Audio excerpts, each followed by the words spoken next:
আসসালামু আলাইকুম, জুয়েল ভাই কেমন আছেন? আজকে আমরা জুয়েল ভাইয়ের মানে পরিচালিত ছবিতে চোখের জন্য কথা কয় এই ছবি শুটিং আসছি। জুয়েল ভাই আমাদের পরিচালক, এই গ্রামের ভালো মন্দ সুখ দুঃখ দেওয়ার দায়িত্ব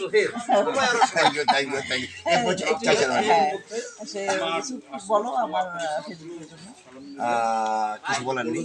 সবচেয়ে বড় পরিচয় হচ্ছে আমার বন্ধু মানুষ। আমি বেশ কিছু ছবি বানিয়ে চলেনি, কিন্তু কোনো ছবিতে নেওয়ার মতো ভাগ্য আমার হয় প্রথম ছবিতে। একটা ছবিতে তো করছি তোমার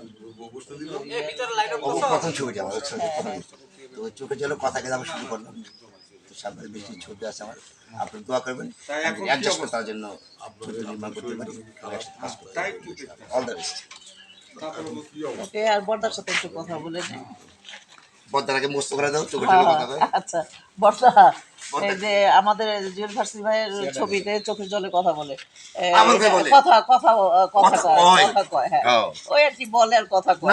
না কথা কয় তেরামেসের মধ্যে, ও তেরামেসের মধ্যে। আচ্ছা, আমাদের বর্দা আছে এখানে, আর এসে আমাদের বাদল ভাই, হ্যাঁ বাদল ভাই আছে, দুইজনে এদিকে ধর। আমাদের বর্দার সাথে একটু, বর্দা একটু কিছু বলে দেন ছবিটার ব্যাপারে। আমরা শুটিং করতেছি জুয়েল ফার্সির চোখের জলে কথা কয়। হ্যাঁ, গল্পটা সুন্দর। আমি একটা মনে করেন স্বভাব, মানে কি বলে এটা, আমার যা ক্যারেক্টার স্বভাব খারাপ। স্বভাব খারাপ, এরকম একটা মেম্বারের চরিত্রে অভিনয় করতেছি। রেবেকা আপা আছে, বাদল আছে, আরো অনেকেই আছে।